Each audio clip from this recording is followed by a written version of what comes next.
This storm will pass, and when it does, if you are still standing, you will be stronger for it.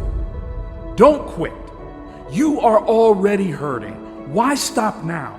You have already come this far. Why give in when it gets hard? Why? Don't say, why me? Say, try me. You want the hard times. You want the pain. You want resistance. Because if there is resistance, you are growing, you are developing. Stop wishing it was easier. Wish you were better. If you think you are the only guy doing an extra hour after practice, you are wrong. When you are doing an extra hour, there is a guy doing an extra 2 hours on the other side of the world. Think beyond your team. Your competition isn't the guy in the gym. Your competition is in Japan, Spain, Russia. Your competition isn't always in front of you. It is easy to be a big fish in a small pond. It is time to think outside of your circle and compete with the best of the best. Compete with the guys who are getting more work than you. You can convince yourself you work hard when you compare yourself to someone in class or someone on the team or your brother or your sister. But how does your work ethic look when you compare yourself to a Kobe Bryant or a Michael Jordan? Don't stop because of failures. Don't quit because it is getting hard. Success comes at a price, and you must be willing to pay it. I think you just have to toughen up, plain and simple. I think that's like, first of all, you have to tell yourself it's hard in the beginning, and you have to just fight through it, because what else are you gonna do? Like, if you keep crying, keep complaining about things not happening to you, then you're not using that time to actually make the small things happen. Because everything starts off small. There's no like A to Z. You have to go to B first. Everything starts small. It's like, you have to be grateful for what you can get. Plain and simple. Like, be grateful for what you have, because that's, like, we're lucky to even be here. Being grateful and being present. The power of being present and like really, really being beholden to the gratitude of what you have. People see the 30%. They don't see the 70% of not making it or not getting what you want. You say what you're gonna do what you're gonna say. The problem with social media right now is that you're comparing yourself to people that have like this large success, and you're like, I wanna play there. But you first have to go with what you have in front of you and make that meaningful. And that's why I always say, like, when I'm performing, I'm trying to be as present as I can, and I don't wanna think about anyone outside these four walls. I really wanna think about everyone here, and whether it's like a smaller show, a bigger show, like, these people are here for me and I'm here for them, and that's all that matters. And you do that enough times, it's like, in the end, it will grow without you even realizing it. And if it doesn't, if you're just happy with those people, then it's okay. You know, like, that's like purpose. Like, at the end of the day, you know, it's like, if it's meaningful to you, it doesn't matter how many more people there are. I think people really need to find their passion.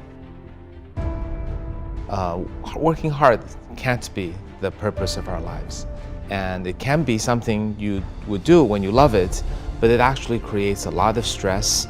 And at the end of the day, when you really look at your life and facing death in maybe measured in hundreds of days, as I once did, I felt working hard was not on my priority list at all. If anything, I regretted working too hard. It's just reversing the priority, because family isn't going to take all of your time. If one just puts that at a higher priority, I think the number of hours I work may be 20% less. It's not down dramatically, but now I feel much more gratifying that every day I feel like my life is more meaningful. People's values are what they are. As much as I have come out and realized my life can't be just about work, there are many who will not have that death-driven epiphany, so they won't realize it, and so it is important for them to find a new beginning. all the kids should be encouraged to really do what they love. It's really important for us not to let the current prejudices or beliefs on these are the good jobs, doctors, lawyers, engineers, these are the good jobs. Well, many of these jobs will be gone too. Within each area, certain jobs will open up, certain jobs will close down. You got to work hard at it, right? I think that's going to have a higher bar than ever before. So that self-motivation, I think, needs to be there. Also, I think you got to be doing something you love to do. I don't think anyone can be amazing unless they're doing what they love. Those two are really combined. You know, I think there was a book by Malcolm Gladwell where he talked about the 10,000-hour rule, and that really continues to be true. So it's got to be that 10,000 hours plus something you're deeply passionate about. You got to have an open mind. I think if you start with a prejudice that Chinese companies are just copycats or Silicon Valley people just don't work hard, then I think you have blinders on and don't look at the whole picture. And I think another important thing is meet a lot of people who are smarter than you and ask them questions and pay attention and follow up and validate and check the things that you learn. If you feel the whole world can be your teacher and you're learning, asking questions, keeping an open mind, that I think probably is what I have done. Be brave, because no one remembers a coward. Be brave. Be bold, be courageous, take risks, take chances, take opportunities. Grab life with both hands, take the bull by the horns and live. We all know that we have one chance at life, so why not say, I'm all in? Why not risk everything to live the life you are capable of? The world wants the best version of you. The world wants to see what you are capable of, and it wants to see what impact you can make on the world. So why are you denying the world of your gifts and talents? Why are you hiding in the shadows of other great people? You just need to decide. Decide to step up to the plate. Decide to step out of the shadow. Decide to let go of the fear you have. Decide to be great because you are capable. Either somebody is in the midst of adversity or just came out of adversity, or it won't be long before they head into adversity. So you need to be prepared either way.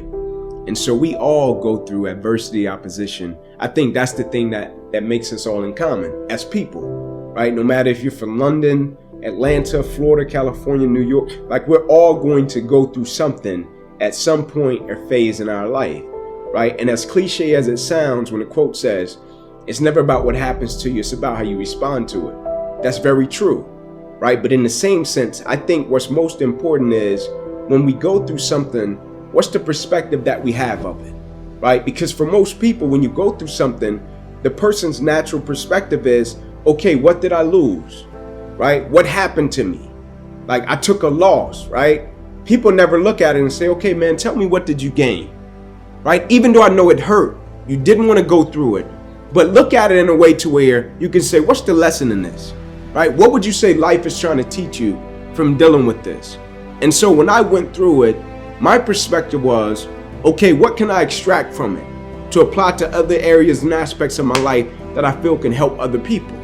And I firmly believe the quicker you can shift your perspective from yourself to others when you're in the midst of adversity, the quicker you'll get through it, right? Martin Luther King has a quote that says, life's most persistent and urgent question is, what are you doing to help other people? I'm not telling you not to say, man, I'm going through this and it's hard. I'm not saying that. I'm saying when you go through it, look at it, step back from the picture and say, okay, I'm dealing with this. 9 out of 10 times, it's somebody else that's either dealt with it or they're going to deal with something similar to this. And if I deal with it in the right way, I can use it to add value to lives of other people.